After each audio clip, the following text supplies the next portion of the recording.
Something quietly unusual exists at the heart of India's constitution.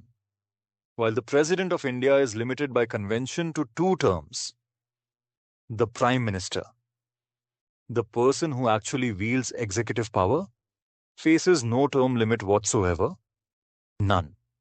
Constitutionally speaking, a Prime Minister could serve indefinitely, as long as one condition is met. But here is the deeper question. And this is what today's video is really about. Was that condition, parliamentary accountability, ever strong enough to substitute for a term limit? And is it still effective today? Let us begin with what the Constitution actually says, or more precisely, what it does not say. The Constitution of India prescribes no fixed term for the Prime Minister.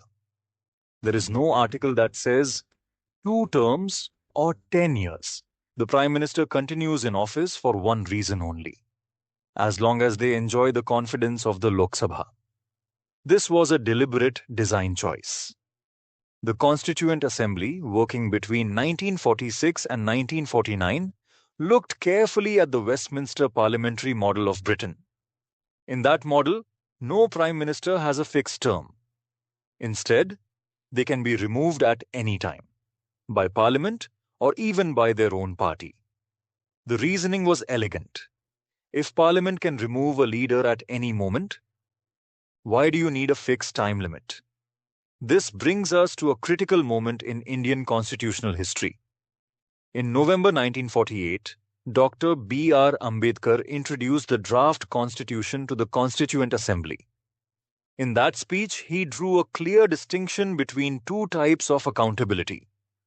First, daily assessment, no confidence motions, parliamentary questions, adjournment motions. Every single working day, the executive is answerable to the legislature. Second, periodic assessment, general elections held every 5 years. Ambedkar's argument was clear. Daily parliamentary accountability is a far more powerful check than a fixed term limit.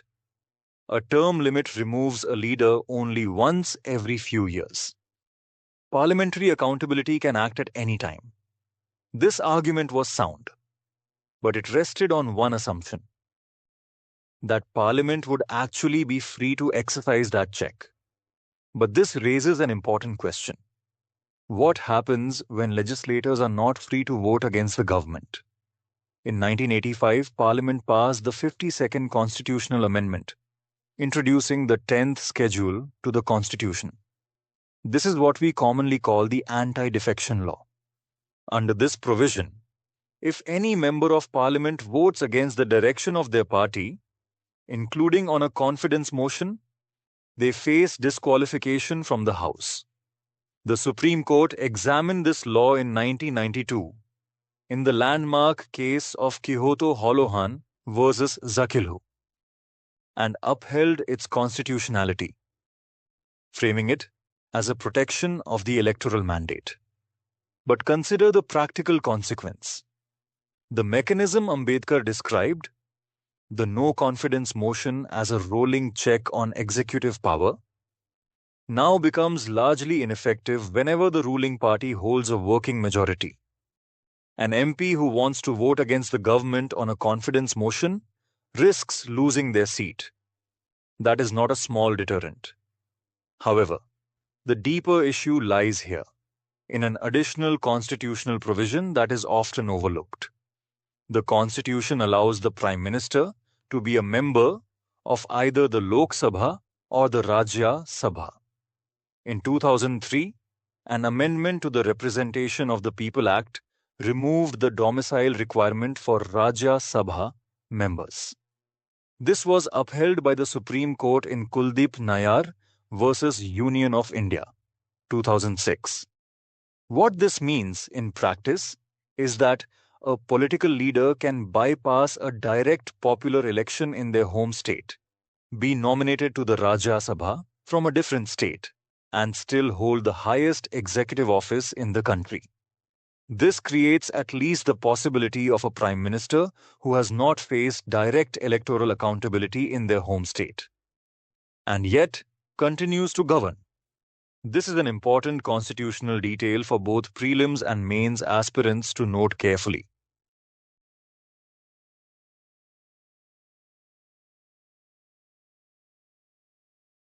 Let us pause here for a moment of higher level analysis. Dr. Ambedkar's design was internally consistent. He said, "We do not need term limits because parliamentary accountability is stronger." That argument makes sense if parliamentary accountability is functioning. But what has happened since 1985? The Anti-Defection Law has locked legislators into party loyalty. At the same time, Indian political parties generally lack internal mechanisms, like those in the British Conservative Party, through which members can challenge their own leadership. So the mechanism Ambedkar relied upon to substitute for term limits has been doubly disabled, once by the Anti-Defection Law and once by the absence of intra-party democracy. This is the heart of today's debate. It is no longer simply about any one leader's tenure. It is about whether India's democratic system still retains the self-correcting safeguards its framers envisioned. To understand this fully, we must examine both sides of the term limit debate.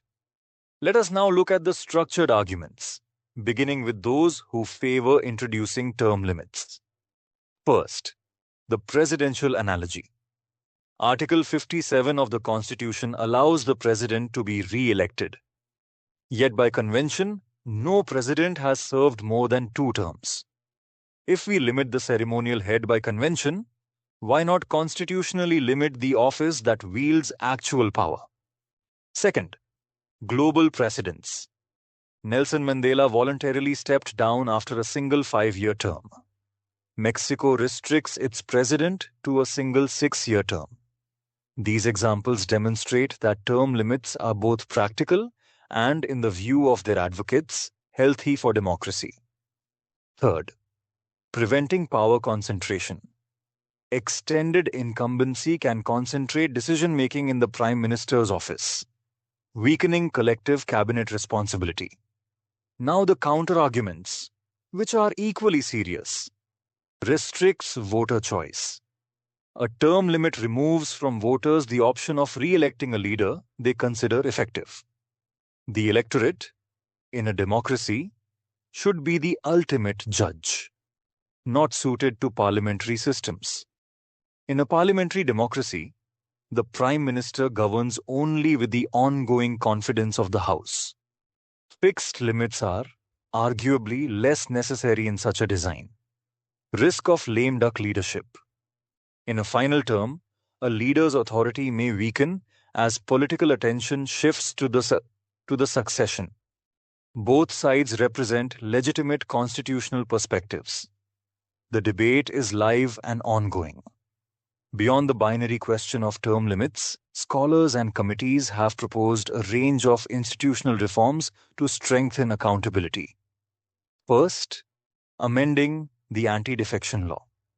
The most direct reform would be to exempt votes on no-confidence motions from the 10th schedule. The Dinesh Goswami Committee, 1990, recommended allowing MPs a free vote based on conscience and constituency interest. This would restore the legislature's ability to hold the executive accountable. Second, formal term limits. A constitutional amendment limiting consecutive terms, possibly with a cooling-off period before return to office, would directly address prolonged incumbency. Advocates note this reform is equally relevant at the state level. Third, institutionalizing a shadow cabinet. India could formally recognize opposition leaders who shadow specific ministries, giving them resources and mandate to scrutinize policy and present alternatives. Fourth, mandatory PM question time. Regular, compulsory and unscripted appearances by the Prime Minister before Parliament, similar to the UK's Prime Minister's questions. Fifth, a retirement age criterion.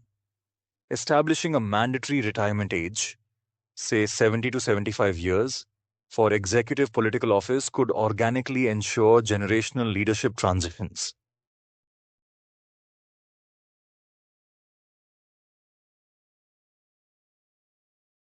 Let us now summarize the 3 key takeaways from today's video. 1. The Constitution of India prescribes no fixed term limit for the Prime Minister. The Constituent Assembly deliberately relied on continuous parliamentary accountability as the substitute. 2. The Anti-Defection Law introduced by the 52nd Amendment in 1985 substantially weakened the no confidence motion as a check on executive power, disabling the very mechanism Ambedkar described. 3. Proposed reforms, including amending the Anti-Defection Law, introducing formal term limits, establishing a shadow cabinet, and mandatory PM question time, all aim to restore the democratic safeguards the framers envisioned. For UPSC aspirants, note the following exam-relevant points. For prelims, the 10th schedule, the 52nd Amendment, 1985, the Quixote Holohan case, 1992, and the Kuldeep Nair case, 2006. For mains GS Paper 2, the 2021 question asks to what extent Parliament has been able to ensure accountability of the executive. The 2013 question asks about the role of individual MPs and how the anti-defection law affected healthy parliamentary debate. Constitutional design is only as effective as the mechanisms that enforce it. The framers of India's constitution built a system where Parliament, not a clock, was meant to be the check on executive power. That was a thoughtful choice. The question before contemporary India is not simply whether any one leader has been in office too long. The more fundamental question is whether the institutional mechanisms designed to prevent that concentration of power are still functioning as intended. That is a question every democracy must ask of itself, continuously. This has been your exam-focused analysis of the PM tenure debate and its constitutional dimensions. If you found this useful, do share it with fellow aspirants.